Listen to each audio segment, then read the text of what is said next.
and you don't get that burned out effect as compared to drinking coffee. That's one thing that I can say that is a great benefit in drinking and brewing Chinese green tea. Gongfucha is practically an art. I love Gongfucha and how it's developed over the centuries. It's got a ton of history to it, legends and all that stuff, which is really great. And the discipline that the Chinese people has put into it, it's very artistic and very creative. Okay, I'm the type of person who loves to study culture. So I'm not so sure if you are that type of person, but aside from culture, green tea is beneficial for your health. And to share it with your family, it's a great way to bond and spend quiet mornings. It's good for quality time with your family. You can talk over tea, just like when you're drinking coffee. However, this comes with a very creative aspect. Not the when you're a coffee drinker, you're in the rush kind of mindset. When you're drinking and when you're brewing and drinking tea, it's very relaxing. It's calming. You can really have nice quality conversations with your family over tea. And I can understand why it's a very strong culture in the Chinese culture, because tea culture has built relationships over family, relatives, communities, and now it's a national drink for them. So there's a really there's a lot of treasure troves behind green tea, whether you're a consumer or a business person. uh, Tea culture has a place wherein you can really enjoy this type of culture. Okay, so knowing myself, I'm also aside from culture, I love to experiment and try new things. And when I come across a certain culture, I try to learn the traditional way to the letter, and afterwards, I try my own thing. So that's one thing about me that really gets me going when it comes to trying out different cultures and different things. Okay, so another thing now, I'm using the ebony brush here, the Chinese brush. Now, the Chinese brush, this is used for seasoning. So right now, I'm pampering my tea pet using the Chinese brush. Okay, this allows infusion of the tea flavor into the tea pet surface.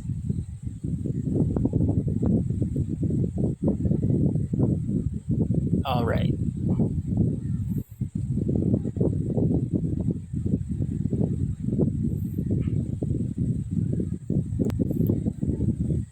All right. So with a couple of we've already gone with a couple of brews already. About I think this is the fifth brew, and here the water temperature gradually goes down. So the way of pouring the tea changes as the temperature of the water in the kettle goes down. So earlier you can see me pouring high. Now I'm pouring kind of on a medium stream. One thing is I'm conserving water heat.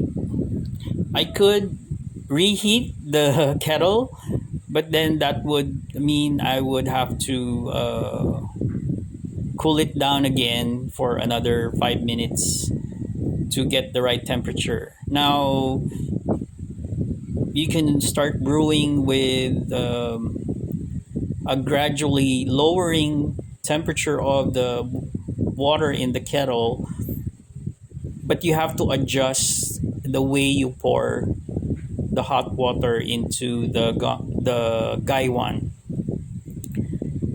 Okay. A key thing to note: transferring from one container to another even lowers the temperature of the hot water. So that's one thing I learned along the way.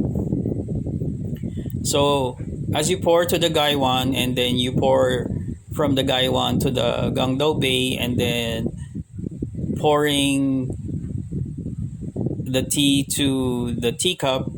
So there's each transfer lowers the temperature of the water,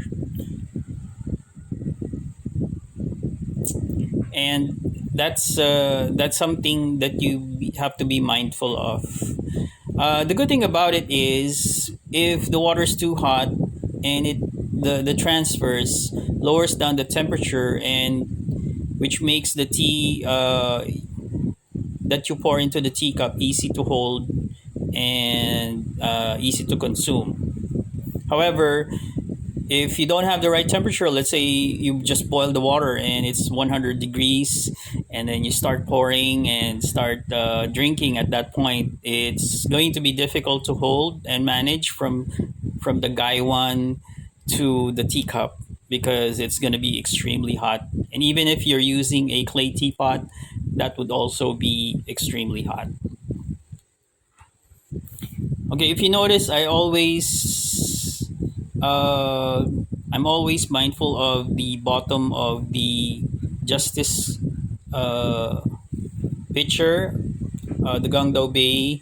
I use the tea towel to wipe up the bottom so that the wet bottom of the gangdao bay doesn't drip over uh, the tea cup that I'm pouring into. Okay. Also, you also do that for the teacup, and the guy one is to wipe the bottom so that the teaware doesn't drip, because in this style of Gongfucha, your tray is wet. So this is a wet style of brewing green tea. The Taiwanese style, and there are certain styles that